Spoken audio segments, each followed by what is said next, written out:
Engine বা লোকবল সংকট নয়, বাস মালিকদের প্রভাবেই চট্টগ্রাম থেকে কক্সবাজার স্পেশাল ট্রেন বন্ধ হয়েছে বলে সন্দেহ এই ট্রেনের যাত্রীদের। রেলওয়ে কর্তৃপক্ষ আবারও ঈদের আগে সাময়িকভাবে ট্রেন চালানোর কথা জানিয়েছে, তবে সাময়িক নয়, স্থায়ীভাবে এই ট্রেন চালু রাখার দাবি জানিয়েছেন যাত্রীরা। চট্টগ্রাম থেকে রাজীব বড়ুয়ার প্রতিবেদন। গত বছর নভেম্বরে চট্টগ্রাম কক্সবাজার রেললাইন উদ্বোধন হলেও ট্রেন চলেছে ঢাকা থেকে কক্সবাজার। এই ট্রেনে চট্টগ্রাম থেকে কক্সবাজার যাওয়ার আসন ছিল মাত্র 115টি। যাত্রীদের চাপে গেল ঈদুল ফিতরের আগে 8ই এপ্রিল চট্টগ্রাম ও কক্সবাজারের মধ্যে চালু হয় কক্সবাজার স্পেশাল এক্সপ্রেস।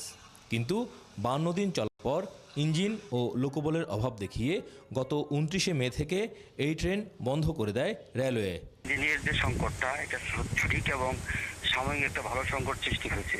ডিপার্টমেন্ট থেকে ইঞ্জিনের ব্যাপারে এখন ঝাঁপিয়ে পড়ছে। আশা রাখি ঈদের আগে একটা পর্যায়ে নিয়ে আসবে এবং 12 তারিখ থেকে যে স্পেশাল ট্রেন চালু করার কথা সেটাও চালু হয়ে যাবে। তবে এই ট্রেনের যাত্রীরা বলছেন ভিন্ন কথা। বাসের চেয়ে সময় কম লাগায় দ্রুত জনপ্রিয় হয় এই ট্রেন, কমতে থাকে বাসের যাত্রী। তাই বাস মালিকরা প্রভাব বিস্তার করে এই ট্রেন বন্ধ করেছে বলে অভিযোগ যাত্রীদের। বাস মালিক শ্রমিকদের যে ইনকাম, ওই ইনকামটা কমে যাবে, এই জন্য ওনারা এটা বন্ধ করে দেওয়ার জন্য পায়তারা করতেও পারে।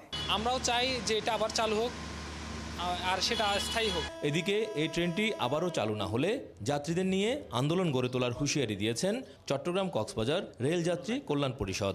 2000 কক্সবাজার লাইনটা পুনরায় চালু করুক, চালু না করা হয় তো স্থায়ীভাবে না করা হয়, তাহলে আমরা আন্দোলন মুখে যাব। অবশ্য বাস মালিকদের সুবিধা দিতে কক্সবাজার এক্সপ্রেস বন্ধ রাখার কথা অস্বীকার করেন রেলমন্ত্রী। ঈদুল আজহার আগে আবার এই ট্রেন চালুর কথাও জানান তিনি। ট্রেন বন্ধ করে বাস মালিকদের সুবিধা দেব, এটা আমাদের আসলে এগুলো বিকৃত মানসিকতার পরিচয়। আমরা কোনো অবস্থাতে কারোর সুবিধা দেওয়ার জন্য রেলকে ব্যবহার করে কেউ লাভবান হবে এই সুবিধা আমরা দিতে রাজি না। কক্সবাজার এক্সপ্রেস চালু ছিল মোট 52 দিন। এ সময় ট্রেনটি আয় করেছে 1,04,41,000 টাকা আর যাত্রী পরিবহন করেছে 54,814 জন। রাজীব বড়ুয়া, 71, চট্টগ্রাম।